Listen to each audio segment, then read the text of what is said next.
Hi, my name is Aditya and I am the CEO of Automaski.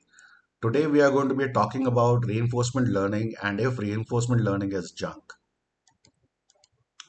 But before that, a little bit about Automaski. We've been working on complexity theory since late 1980s. We solved P is equal to NP in early 90s, got into quantum physics in mid 90s, and within a few years realized this universe is a simulation and that too a linear order simulation. And that implementing physics won't require of the order of 2 to the power 3 n complexity, but rather of the order of n complexity and compute. We had developed our rudimentary quantum computer a few years later, but only in 2014. When there were massive publications, we figured out which gates to implement and what algorithms to benchmark and test with.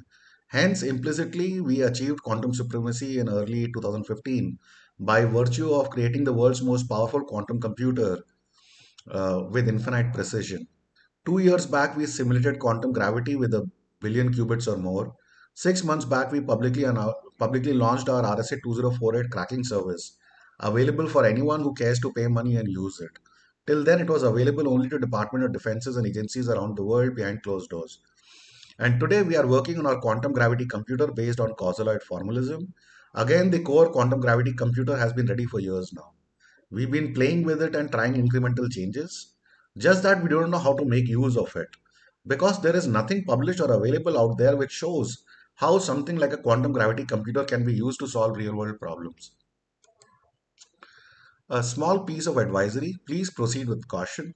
If this presentation goes against your belief system, then please ignore this presentation, stop the video and focus on things you are passionate about. If you are respectful and polite, I would love to answer any questions you might have or listen to your thoughts. Please feel free to email info@automatsky.com. Now, 6 years ago, in June or July, there was a company which announced with a lot of fanfare that a special type of AI algorithm, something which they called AI, an algorithm could beat the world's, top Go champion. And Go is a game. It looks like checkers, but it's a game. It's very complicated. So this company announced that their uh, algorithm can beat the world's topmost Go player. And then after that, they have been making a lot of announcements that their algorithm can, beat anyone at more than 400, 500, or 1,000 Atari games which look like these. What was this algorithm, which is called AI? This algorithm is called reinforcement learning. It is a machine learning training method which is based on rewarding desired behaviors and punishing undesired behaviors. So basically, an agent is able to perceive and interpret its environment and take actions and learn through trial and error.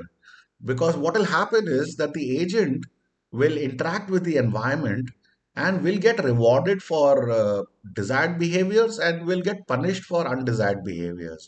So if he achieves the goal or sub goals, he will be rewarded. If he uh, does something harmful, he will be punished.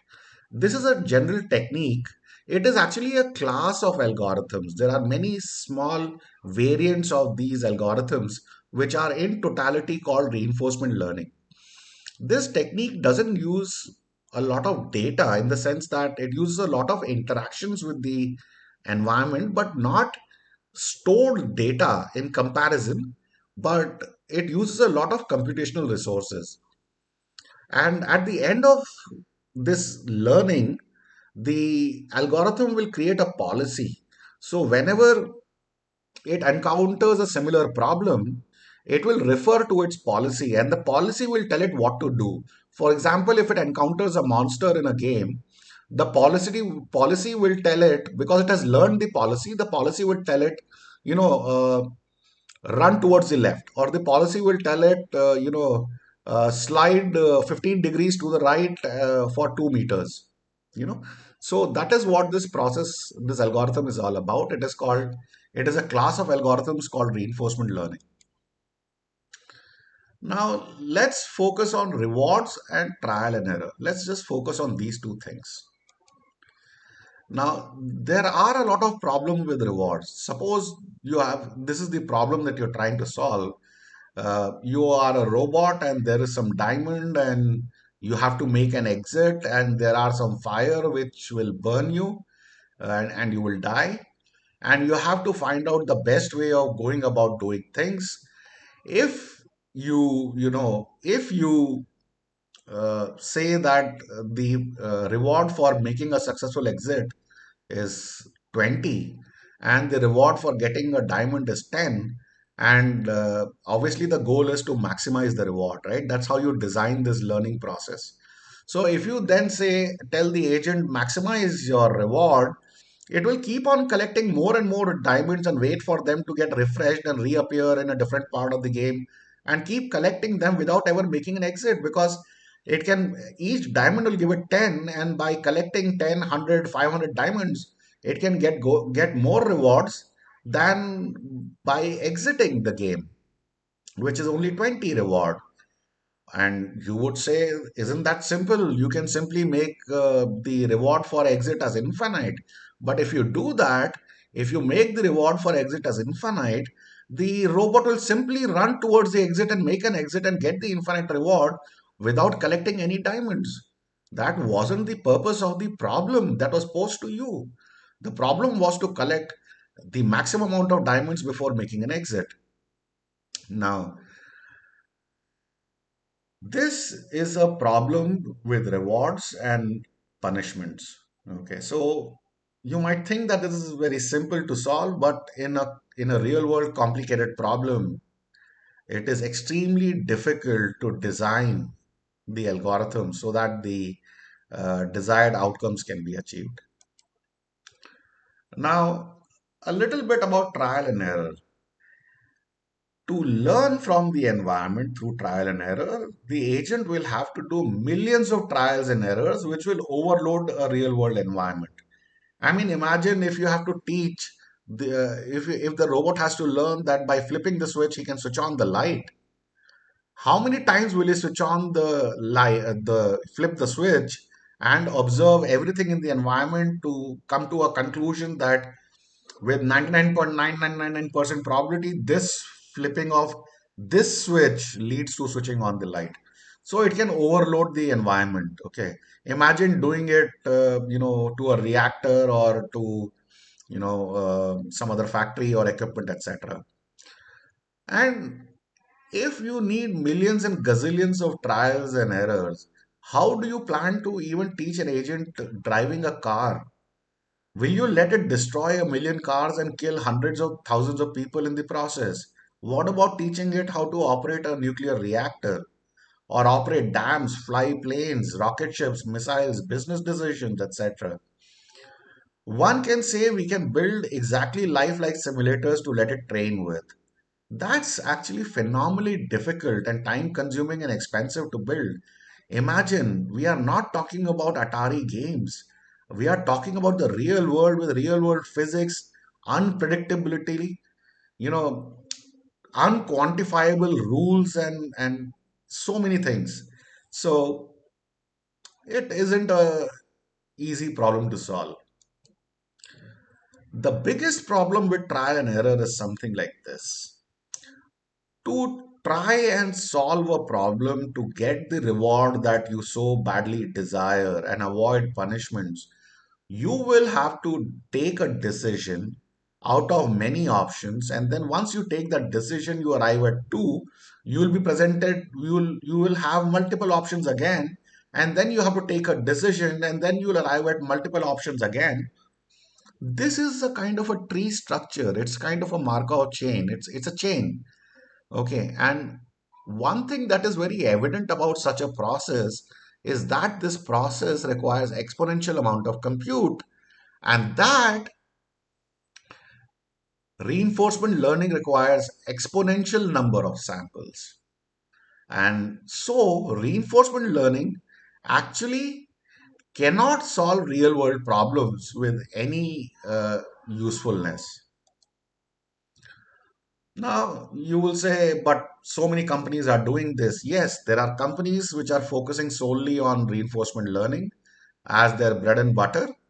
and especially the company that announced the breakthrough of beating the world's topmost Go champion, and beating players at 400, 500,000 Atari games, etc. But in the entire world, besides using reinforcement learning for playing Atari games, chess, and Go, and besides using it for data center cooling, which wasn't needed or required in the first place, because Facebook has more efficient data centers and it does not use reinforcement learning. And they have perfectly viable and simpler methods to do so. And even after spending billions of dollars, there are absolutely no real world applications because, as I told you in the previous slide, this is an exponential process requiring exponential amount of samples or trials and errors. And you might think that, why can't supercomputers handle it? But supercomputers can't even handle the kind of compute required by reinforcement learning for solving real world problems. The number of trial and error required and computations required is in gazillions. It would require computers bigger than the planet or the solar system. And hence, besides these games, which have very limited rules and a very limited scope, even though quite complex, there are absolutely no real world applications of reinforcement learning. And there is no company in the world which is making any revenues of any consequence using reinforcement learning. Now, people flash these kind of images of robots, right? This is a robot from robots from a company called Boston Dynamics, and they will tell you things like, you know, reinforcement learning can beat the world's topmost Go champion. AI rules the world, and the robots will kill mankind, and just to burst a bubble, you see this robot which does phenomenal feats. It does not use absolutely any AI. It does not train on data. It actually has closed loop control systems, which are classical, control systems taught in theory for the last, hundreds of years, if not more. So this robot, which has phenomenal feats, does not use anything called AI. Probably, probably to see or etc. But rather than limited vision, etc., it doesn't use any AI. Now, how do humans learn? We don't learn by infinite data or infinite examples. We simply don't have the time or the willpower to do so. We don't learn by infinite trials and errors. Come on, we don't simply learn that way. We learn by using, and we also don't learn by using infinite computational power either. You will say, but the brain has infinite computational power. I would say no. It is still limited. The amount of effort we put in learning things is limited. We learn by not by trying infinitely, but more by observing, analyzing, and thinking through it, which is the problem of less data learning, which is the problem that the AI that we need is actually something that will learn with very limited amounts of data, and in very limited amounts of compute, which simply doesn't exist in the world today. Now, congratulations. After all that hoopla, reinforcement learning is basically useless junk. Enjoy. You take the blue pill, the story ends. You wake up in your bed and believe whatever you want to believe. You take the red pill, you stay in Wonderland, and I show you how deep the rabbit hole goes. Remember, all I'm offering is the truth, nothing more. Thank you, and hope you have a nice